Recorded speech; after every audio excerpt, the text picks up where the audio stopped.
Hey guys, I'm back. I'm going to start working on the final sketch now. So I've taken a piece of tissue paper, taped it on top of the underlying sketch, and now I'm going to start to pull out the furniture and elements. I have chairs here kind of overlapping the frame, which is a compositional technique to kind of draw you into the picture. In this case, I was looking through a catalog at some chairs, so what I'm going to do is keep the actual picture of the bar stool I'm going to use here, and so when I start to extrude it out of this space, I have a visual reference. So obviously this guy by Have a Seat has this wonderful kind of wooden detail on the frame, and so I'm going to start right with that and start to extrude it out of the shapes that I created, so I can see that the leg goes down, comes back up and over and down. There's 3 dimensions to it, an inside and an inside. The front leg is here, also 3 sides, and then you can see the seating element kind of sits within that framework, up and over and down. So you see, I see the back, the seat, I'll need to connect those. Don't forget that there's 4 legs holding that chair up. And then you can see there's also a foot rail.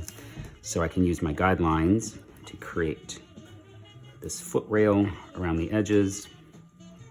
And then I'll just kind of work my way through the entire sketch, leaving things out as I go and just pulling out the important parts. I think I'm going to do a light photoshopping of this sketch, so I'm going to keep everything black and white from now, and then I'm going to go ahead and Photoshop it later. So let me get a little bit further along and I'll touch back base with you.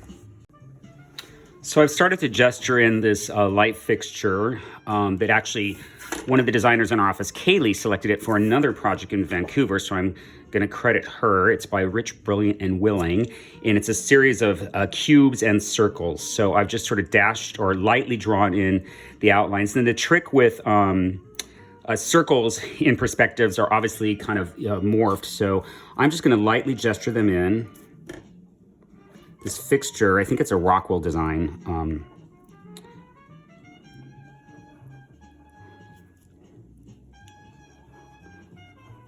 just gonna let them be soft edges, and that's okay.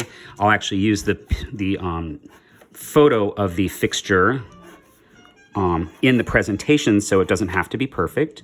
I'm gonna show some cords going up, because obviously fixtures need light.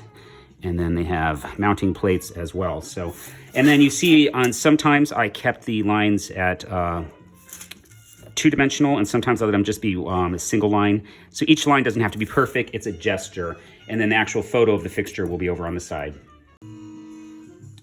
So I'm just about finishing up on this particular client. You can see I've got suggestions of tiling, and then some suggestions of floor. My team in Shanghai is working on pulling some finishes for me, so I'll deal with that in Photoshop. I did go back and fix the circles of these light fixtures, because one of the concepts on this project is pure geometry, and so that sloppy circle felt a little weird. And then this particular client likes a kind of a residential feel, so I started looking at maybe putting some plants into this corner here. Every plant has kind of a different personality, so I'm looking at size of pot. This is a fiddlehead fig, which if you work in the Seattle P+H offices, we have a couple of those there. They have a very woody stem and sort of these large kind of almost like fan-shaped green leaves. So I think I'm going to use this one. I had started with a squattier pot, but I think I like the larger pot there, and it'll give it some height, balances it out. So I'm going to finish this sketch up, and I'm going to scan it, and then my final step will be a light photoshopping. Oh, one last thing. When you have windows and flooring, reflections are always directly perpendicular to the glass. So I am drawing in the reflections of the light coming through the window onto the floor, and it'll make more sense when I kind of pick that up in Photoshop. So that's kind of the end of the sketch. So about 3 hours drawing, probably another hour photoshopping, and you see it gives a lot of information. I'll probably do some graphics on this wall. I can either keep this loose or entourage it with the actual tile over in the margins in InDesign. So that is kind of a 2-point perspective. Have a good day. That those results are